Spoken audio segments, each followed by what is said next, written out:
After defeating the Ottomans and restoring almost all of the old borders of the Safavid Empire by 1735, Nader had solidified himself as an undisputed ruler of the realm. Safavid Tahmasp II was deposed in 1732, and his infant son Abbas III was a Shah in name only. Cunning and calculating, Nader could have seized the crown even sooner, but only after this victory did he conclude that nothing stood between him and the throne. Welcome to another video on the great conqueror Nader Shah. This video is sponsored by you. Unfortunately, the YouTube environment is not great right now, with the algorithm being friendlier to drama and react channels and YouTube being permissive of AI slop. We don't do drama and we don't do AI, but thanks to our members and patrons, our channel continues to make 3 public videos per week, with the team intact and going strong. In recognition of their generosity and contributions, members and patrons receive 2 additional exclusive videos each week, and access many other perks. Join them to watch more than 250 exclusive videos covering every era of history by pressing the join button under the video or the links in the description and pinned comment.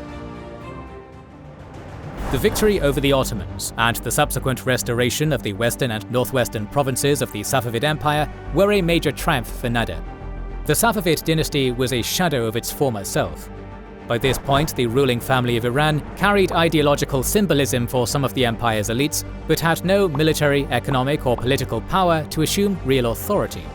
Neither they nor anyone else was in a position to rival Nader for supremacy. In 1735, he invited the elites, nobles, clerics, and officials to a Qurultai in the Mughan Plains, a suitable grassland to accommodate some 20,000 expected attendees and their horses. A makeshift town with 12,000 huts, a palace with courts, mosques, baths, and a bazaar was built for this purpose. In February 1736, the elites gathered in the Mughan Plains at the confluence of the Kura and Aras rivers. Nader made sure to impress the attendees with displays of wealth and power. After many grand feasts with the delegates and some private meetings, they were brought in small groups to Nader's trusted advisors, Tahmasp Khan Jalaya and Mirza Mehdi. Each group of delegates were told that Nader had invited them to discuss among themselves and decide who they wanted to rule the country next. Tahmasp Khan Jalaya and Mirza Mehdi told the delegates that, after defeating the country's enemies, Nader wanted to retire to Khorasan and had no intention of ruling. Here, Nader was playing mind games once again. The attendees of the Mughan Qurultai didn't really have any other options but to proclaim Nader as the rightful Shah at an event organized by him and heavily protected by his guards. Doing otherwise would most likely mean death. Nader wanted the whole affair to appear as if he was reluctantly accepting the throne, being begged to do so by the dignitaries of the empire. Unanimous support for his candidacy was crucial to deter any future attempts to question his legitimacy. Later that day, Nader's spies heard the chief mullah, Mirza Abul Hassan, praising the Safavids and calling them the rightful rulers. He was executed for that. One by one, the groups of delegates declared that they would have no other Shah but Nader. Nader then sent a message with 3 conditions that must be met to accept the throne. The delegates had to promise not to support the Safavid dynasty's claim to the throne. They had to accept his children as rulers after his death. Finally, Nader demanded no more cursing of Omar and Uthman, the tradition which had been in place since Shah Ismail, the first Safavid Shah. Remember, the Safavid version of Shi'ism was extremely hostile towards Omar and Uthman, the Islamic caliphs venerated in the Sunni tradition, which was one of the pretexts behind the regular wars with the Ottomans. His conditions were accepted. On March 8, 1736, Nader Khan Afshar was crowned the new Shah of Iran. But why was he making these conditions?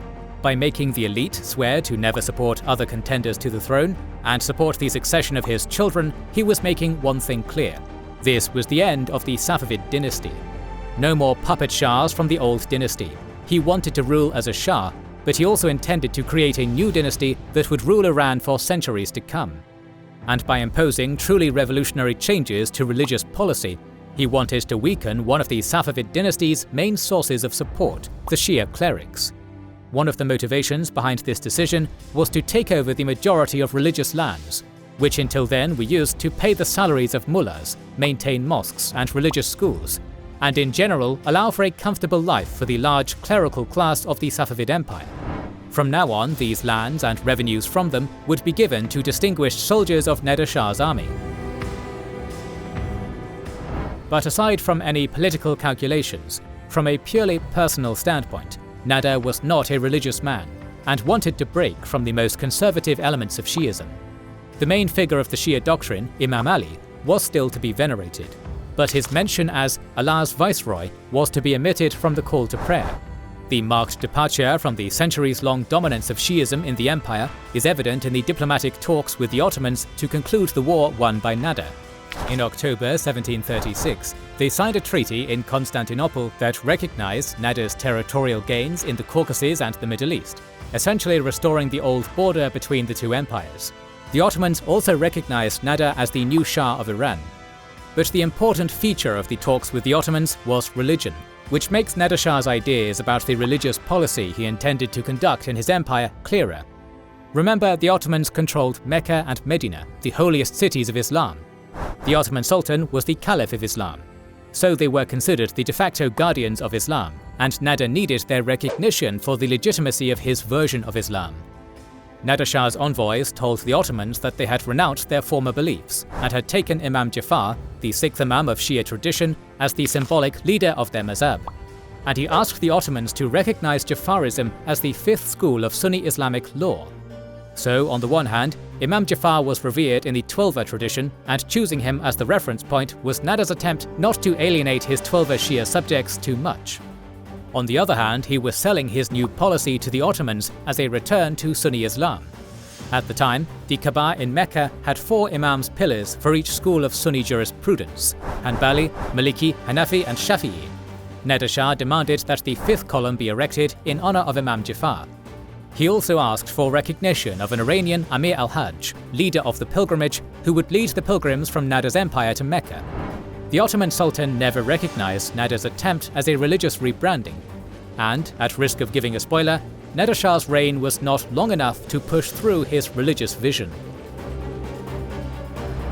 But religion was a secondary matter. Military matters came first, and the ever-restless Nader set his sights eastward to one of the wealthiest kingdoms in the world, the Mughal Empire. A pretext for an invasion was not difficult to find. As early as 1730, Nader demanded that the Afghan fugitives who had fled from him be returned to him by the Mughal Empire, and the latter's inaction on this issue was sufficient excuse for him. The first target was going to be Kandahar, controlled by the Afghans at the time. After successfully dealing with the Bakhtiyari revolt and collecting an exorbitant amount of money, provisions, animals and other supplies from his subjects, Nader marched on his first campaign as a Shah from Isfahan with 80,000 men, hundreds of Zamburek camel guns, and some artillery on November 21, 1736. He was later joined by 30,000 men led by Tamasp Khan Jalaya from Khorasan, and another army led by Pir Muhammad Khan. In February 1737, Nader Shah's massive army started the siege of Kandahar. As Nader lacked heavy artillery to destroy city walls, he had to resort to a tactic used in the earlier siege of Baghdad. He ordered the construction of towers around Kandahar and the capture of surrounding forts, towns and supply routes. Nader Shah also instructed his men to build a completely new town near Kandahar, with markets, squares, bathhouses, stables, mosques and other buildings. This town was called Naderabad, the purpose of which was to keep his men occupied during the long siege, to provide them with decent living conditions, and to show the Kandaris that Nader was not in a hurry and was ready for a long siege. But by early 1738, Nader Shah's patience was wearing thin. The sieges were his least favourite type of warfare, due to their prolonged and dull nature. At the end of January 1738, he ordered a general assault on Kandahar. After 2 months of heavy fighting, Nader's Bakhtiyari detachment went on a decisive assault, capturing towers overlooking the city and forcing the Afghans to surrender. With the capture of Kandahar, Nader fully restored the old borders of the Safavid Empire in March 1738. Some Afghan soldiers managed to escape Kandahar and fled to the Mughal territory. Once again, the Mughals ignored Nader's demand to give up the fugitives, and in June 1738, his army crossed the border and moved on to Kabul. Its defenders had not been paid their wages for 5 years, and most of them withdrew to Peshawar, allowing Nader to easily capture Kabul after a brief resistance. The next target was Peshawar. The Mughal governor, Nasir Khan, with 20,000 troops, moved to meet Nader's host at a very narrow Khyber Pass. a frontal attack was risky for Nader due to unfavorable terrain, and once again in his military career, Nader Shah found a way to surprise his enemy. He left the main part of his army with his son, Murtaza Mirza, which continued marching on Khyber Pass, while personally taking 10,000 cavalrymen to the mountainous Tadsobi Pass to the south. On November 26th, Nader's group managed to cross this difficult area and appeared in the Mughal rear, taking Nasir Khan's army by surprise and comprehensively defeating them. Peshawar was captured 3 days later. In early 1739, Nader Shah's army crossed the Indus and marched on Lahore. After a brief resistance, the governor of Lahore surrendered the city. Up until that point, all the resistance to Nader's invasion was offered by provincial forces. But the fall of Lahore forced Muhammad Shah to finally act. In February, he headed a massive army of 300,000 men, 2,000 elephants and 3,000 cannons to Karnal. They camped at a plain north of Karnal with dense woods to the north and a canal to the east. The Mughals built a mud wall around their army, putting a huge cannon on top of it. After carefully scouting the surroundings, Nader camped near the village of Kunjpura. A head-on assault on the fortified Mughal positions was risky for Nader, so he wanted to face Muhammad Shah's army in an open field. At this point, Nader got word that 20 to 30,000 Mughal reinforcements under Sadat Khan, Nawab of Awadh and one of the wealthiest and most powerful regional rulers in the empire, were approaching. Nader sent a cavalry detachment to intercept him, but the majority of Sadat Khan's force managed to evade him and enter the Mughal camp. However, Nader's cavalry at the last moment caught up with Sadat Khan's rearguard and pillaged his provisions. When the Mughal commander learned of it, he personally led several thousand men in pursuit of the enemy. Nader's forward units made a show of resistance and feigned retreat to lure them towards their main force. Sadat Khan took the bait and sent word to the Mughal camp, urging them to join the battle. The commander-in-chief of the Mughal Empire, Khan Dauran, who felt insulted by Muhammad Shah's criticism of his command, answered the call and marched to help Sadat Khan with some 10,000 men and several cannons. At this point, the Afsharid army of some 100,000 men was already on the move. Nader's son Murtaza was in charge of the center, his trusted companion Tamasp Khan Jalaya commanded the right wing, and Fath Ali Khan Kayani and Losh Ali Khan manned the left flank. Nader Shah was right behind him on the left flank as well, commanding 1,000 Afshar cavalrymen. Upon hearing about Sadat Khan's advance, Nader Shah ordered his men to halt and improvised a clever plan on the fly. He ordered 3 1,000-man gunner units to concealed positions on the western edge of Kunjpura, waiting to ambush the Mughals. At the same time, he sent 2 mounted Jazayirchi units, one to lure Khan Dauran's army toward Kunjpura and the other to engage Sadat Khan and ensure he charged at Nader's center. Unlike the well-drilled army of Nader Shah, whose commanders all followed his orders, the Mughal army's generals each led their own armies without much coordination, often competing for glory. The same happened in the Battle of Karnal. Nader Shah's Jazayirchis lured both armies exactly where they intended to without much trouble. By the time they were within musket distance of the Afshar army, the Mughal armies were too far apart from their main camp and were on their own. As soon as Sadat Khan's men approached Nader's center, the Jazayirchis dispersed, giving their gunmen a clear line of fire. Many Mughal soldiers fell, but the rest of the army did not flee, and instead charged Murtaza's group. A fierce fight ensued as the Iranian army moved to encircle Sadat Khan's men.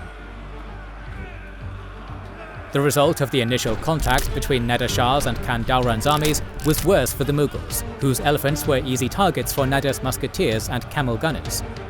One volley after another devastated Khan Dauran's army. Many fell, others fled back to camp. The bravest remained and fought. Khan Dauran was mortally wounded and was taken back to the camp. Very soon, Sadat Khan's group was overwhelmed too. Nader Shah's firearms-based army was superior to the Mughal army, which was largely still firing arrows. Back at the Mughal camp, Emperor Muhammad Shah urged his generals to go and fight, but none went any further than the canal. As the wounded were rushed back into the camp, the battle's fate became clear.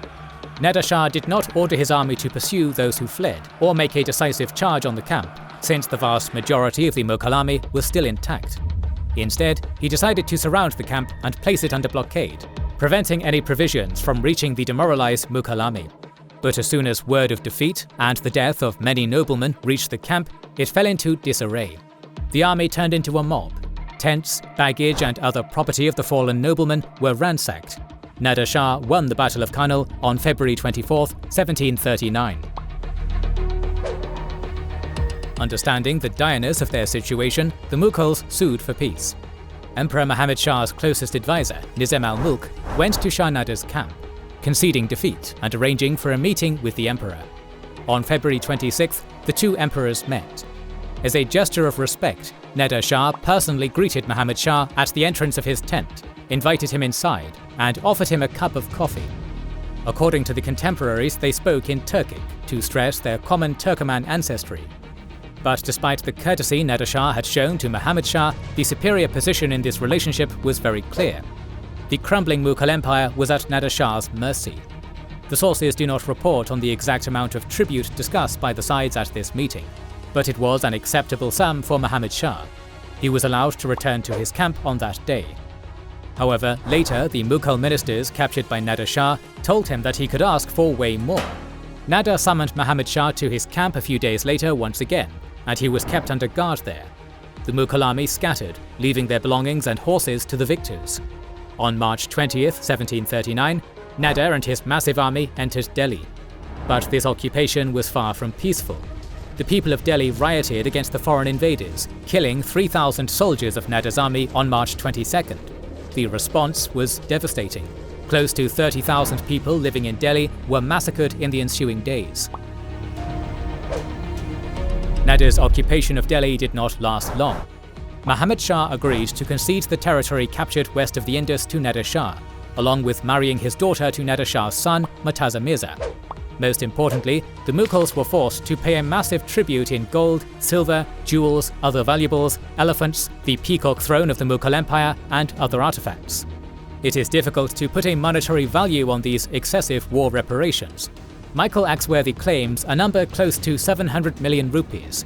To put it in context, Axworthy calculated this loot to equal the total cost of the French campaign in the 7 Years' War.